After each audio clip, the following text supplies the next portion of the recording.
Today I'm going to be doing my presentation on slang, how it's kind of gone between cultures and time, what slang is, and then at the end I'll explore kind of the process of how slang typically comes to be and the effects of that. So slang, according to Merriam-Webster, is an informal, non-standard vocabulary composed typically of coinages, arbitrarily changed words, and extravagant, forced, or facetious figures of speech. Just means that these words are not going to be found in a dictionary. This is also from a page on Merriam-Webster's website of popular slang words in the modern day. So we have things like exaggeration, which includes something like the term killing it, meaning very good. Metaphorical associative, that just means that two words have become so closely associated they mean one another.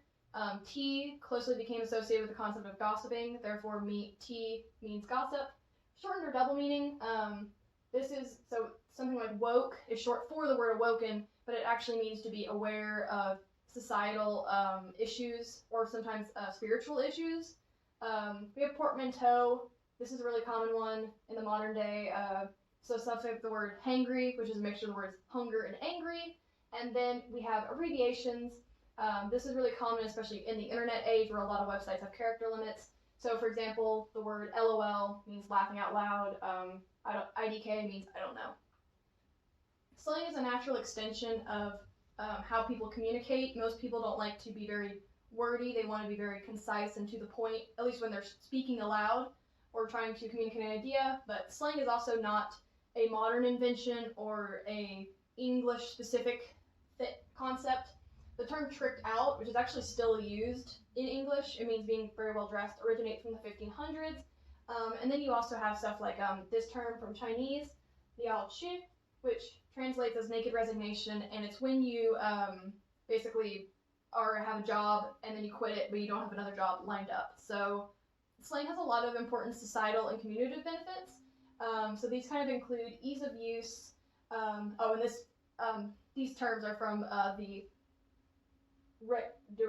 Regruters website of language. I think I pronounced that right. So we have ease of use, such as abbreviation or shortening. This is really helpful when you're trying to get a complex or lengthy term across. So like LOL, instead of having to say laugh out loud, you can just say that. You have friendliness. Slang is informal, so it can make you appear a lot more approachable. And then you have safety and group identification, which is actually where probably most slang terms come from. They come from typically very specific pockets of a society, and in most instances, those pockets are the most oppressed groups, and slang will slowly spread from those oppressed groups into the wider and wider society, and we'll explore those in the next slide. So we have group identification. Obviously, if you don't know the certain slang words, because you can't just look them up in a dictionary, it can help you identify inside versus outside. This is sometimes for like certain groups, like maybe sports fans might have very specific words for things in sports. But then you have safety. So this is when you have to basically use slang to help hide or disguise what you are saying, because it might otherwise put you in danger. An example would be how a lot of drug communities have a lot of slang terms for the kinds of drugs that they use, because if they talked about it plainly, they'd get arrested. So example of how slang starts in oppressed communities and spreads outwards, which is a process called appropriation, can be seen in the word wig. This was written about in a lot of different newspapers. I took mine from the Daily Dot. So to say wig is a response to something being really good or awesome.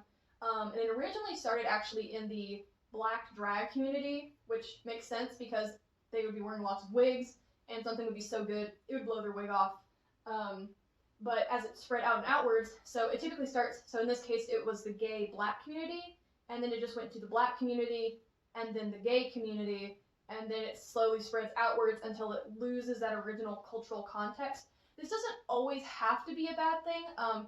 For example, the term swag originally started in specific fashion circles, but it slowly spread out to more and more people and just meant something's really cool or epic.